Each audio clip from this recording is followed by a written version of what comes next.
I'd love for you to give the Hindu narrative on what Nagas are slash were, based on whatever you know about it or whatever you've learned over your journey. Okay. Now, my perspective of Nagas, okay, it's can be quite different, and it has other meanings as well. We all know Nagas. Most Hindus know Nagas. It's the word we use for snake. Okay. But how are Nagas mentioned in ancient texts? Right? They were not snakes. They were not humans as well. Right? They were a completely different species that looked like humanoids, right? That they looked human, but they could also shape shift. Oh, really? Yes. They could change into whatever they wanted to be. And they never lived on the ground. They always lived in subterranean levels, meaning they only lived underground. Sometimes this is why the Nagas belong in the Patala Loka. You know this, Yeah. right? Don't you? And also when Bhim was, I mean, when the Kauravas tried killing Bhim in the Mahabharat, they throw him in a lake, and at the bottom of the lake, he finds the world of the Nagas Yes. who actually help him survive. I mean, that's the story. Yes. But go on. Yes. But if you go to Mahabalipuram, you can actually see Nagas changing their shape from snakes to humans. You can see them like kind of coming out of the underground level and then like becoming almost human, right? And all the other people are just like looking at the transformation. You can see carvings like so in modern terms, right? Nagas are reptilians, right? They're an alien species that are able to change color, change shape. They can look like human if they wanted to, and they live in a different dimension. They kind of lived underground or something. My question is about what you saw abroad. You said that Peru had a version of the Nagas. What's up? It's a little bit of a strange theory, but Nagas are actually found everywhere. Okay, you can go to the US and you can see a great serpent mound in Ohio. This is a giant snake that you can only see from the air.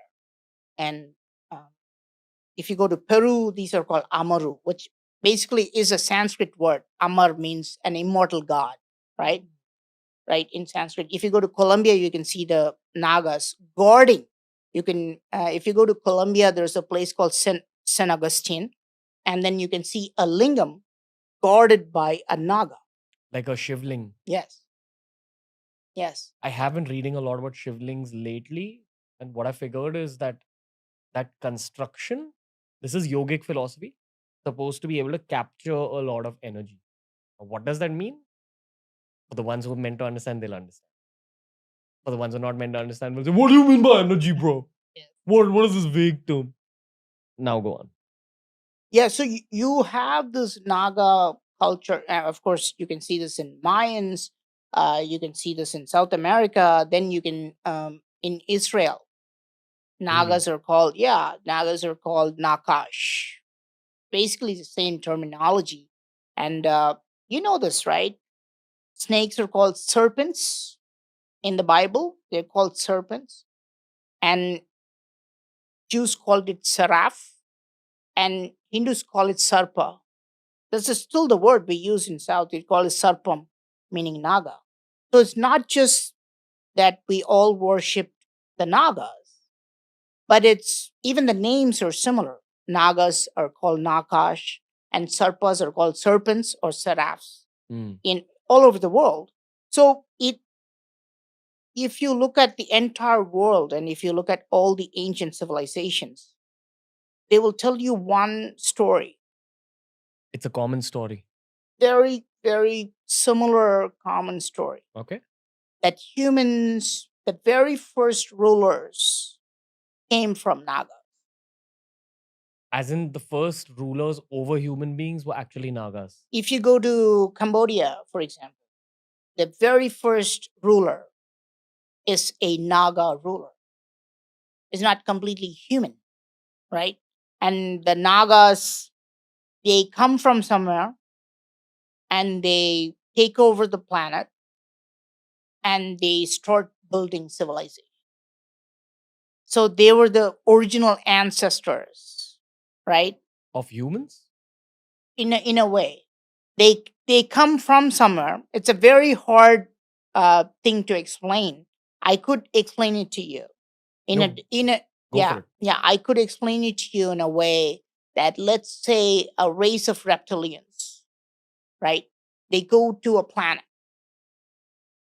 and they find a bunch of cavemen there, right? So so they land on this planet. Now, what will the cavemen think? These are gods. Exactly. So what we actually see from various accounts is basically that the original queens and kings of almost any civilization are Naga kings. Okay. And they have these weird places. For example, in Cambodia they have this. In South India and Tamil Nadu, they have, at the top of the mountain, they have a place called Kullar Caves. Okay.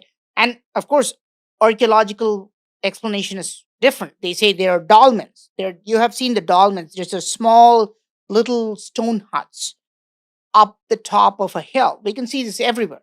Okay, these are called Kullar Caves. In Tamil Nadu, there's a place called Valiyampara in Tamil Nadu. There's a place called Hire Benakal in Karnataka. And it takes you maybe like 2 hours to go up a mountain. Okay, nobody goes there. Even the villagers, unless you pay them good money, they won't take you there because the mountains have bears, right? So they won't take you there. But if you go there, you'll see stone huts. Archaeologists will say, no, no, people lived there like 3,000 years ago, right? These are Stone Age people who lived there. And these huts, you cannot even go into these huts, by the way. Like, it's very hard for you to crouch into these huts, by the way. But if you ask the villagers, they'll tell you one story and one story only, that there were beings that came from the sky, and these beings were very short, and they came from the sky, and they started to civilize human beings. The human beings were initially afraid of them, okay? But they taught all the construction technology, all how to make fire, for example. They taught all their stuff. Like, we don't know what they were doing. And then after a particular point of time, like maybe after building all the fantastic structures, they're just gone. So they just vanish. Now, it's very hard, right? And you can see me getting local accounts, right? So I will go to these places, I will have my camera, and I will, because people always say, oh no, Praveen Mohan he's just making up stories. So I'll actually have it on camera saying that, okay, tell me what you think, right? And they will tell us, oh, look, no, no, this is what archaeologists are saying. Humans were building these stone huts on the top of the hill. We cannot do this today. How how do we carry up that? Nobody goes there even today. Okay. And the villagers completely dismiss, mainstream theory. But they will say there is a completely different species or race that lived there. And we used to be afraid of them. They could call us, they could, select people, but we were not allowed to go up the mountain, right? And you can see the same story everywhere. And now if you walk on the top of the mountain, okay, between the mountain and underneath there are villages, at the bottom, and between the two there is a temple. Usually there is a temple. And in that temple there are nagas. And the locals still go to those temples and they worship them. By all accounts, those species, which are like the weird, alien species, if you will, those are the Naga, right? So 20 years ago, maybe we thought this is all just mythology. But now we are able to understand this really well, I think, because Elon Musk is trying to go to Mars, or, very soon, right? Within 50 years, we're going to go to a different planet. The point that I was making was that what Nagas are, if you will, right? They're not snakes, right? That's clear. They're also not human, but they're a completely different species or a race. All ancient civilizations mention them. They mention them as the very first queen or king of their civilization. Many people argue that if you go to Nagaland, they'll probably confirm your theory. We descended from the Nagas. If you go to Sri Lanka, they maintain that they descended from the Nagas. Most people don't know this. Most people think that Cambodia, Cambodia has a lot of Hindu temples. You know this? Yeah. Cambodia has Angkor Wat. A lot of Hindu temples are there. When do you think Hinduism entered Cambodia? Probably 2,000, 3,000 years ago. That's the point. The point is many people think and that's a good guess. This is how you're supposed to actually think about. While if you talk to normal people, people think, it went from India to Cambodia maybe 1,000 years, right? But that's not true because the very first king and queen mentioned, the very first ruler of Cambodia is called Soma. That's a Hindu name, right? This is not a man, this is a woman. And the woman descends from the Nagas. Okay. And she marries a human called Kaundinya. And we can, of course, dismiss this as a pure mythology, right? Oh, a Naga, like starting a civilization in Cambodia, right? But if you go to a place called Angkor Bore, nobody goes to this place. This is like 2 hours away from the capital of Cambodia. Nobody goes there. It's completely in ruins. It's kind of a rough, dark place. But you can see ruins that are 2,000 years old. Some are even saying that it's like 3,000, 4,000 years old. Okay. And we can see evidences of Hinduism, and you will see Nagas all over the place, as though the Nagas founded that empire. And we can see this everywhere. We can see this in remote parts of India. We can see it in huge temples. And I have a theory about this, right? So this is a very interesting theory that I I like to think about. So let's say you have a photo album, right, of the last 50 years, right? This album, let's say I have it. Let's say I have a photo album of all my family members, right? So this is I'm not there 50 years ago, obviously. So I won't be in some of the pictures. So how do you find out who's the oldest person in the family? By the looks, What else would you use? just from the photos. Just from the photos. How would you find out who's the oldest? If you had 100 pictures, how would you find out Prob- who's the oldest thing? Who's the oldest person in the family? Maybe carbon date all the photographs and then see which No, one's the the oldest. person, right? So who was? Let's say there are like a couple of grandmas and grandpas, blah blah blah. So the oldest person should appear in all the pictures, Mm, right? That's the way to find out mm, who's the oldest, because I won't be there like 50 years ago, right? And maybe some other person may not be there because he's born after that time. But the person who's in all the pictures must be the oldest, mm.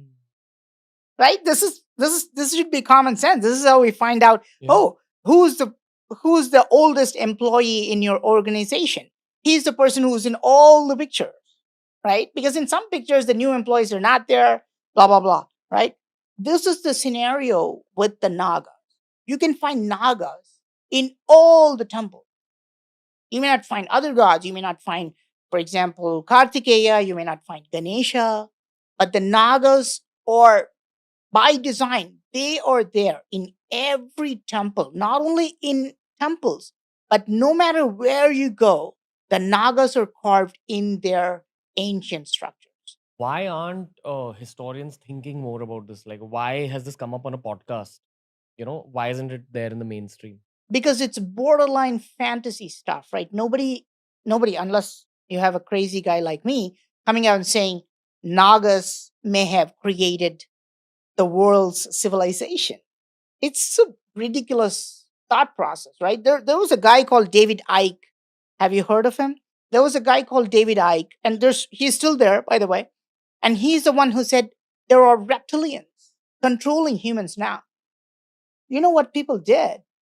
People made him into a laughing stock of of his time, actually. And now he's banned from YouTube and Facebook and everywhere, right? But when you put forth a radical thought process, and I'm merely entertaining that, right? I would like to think that too. If in some temples Shiva is not there, some temple in Vishnu is not there, Ganesha is not there. But if in all the temples and all the ancient sites, Nagas are there, then Nagas are the oldest gods around the world. If you enjoyed this video, just know that we've got a bunch of curated playlists on this channel just for you. So you don't have to consume every single subject that we cover on TRS, but you do have to consume the playlists that you enjoy the most. That's what I nudge you towards.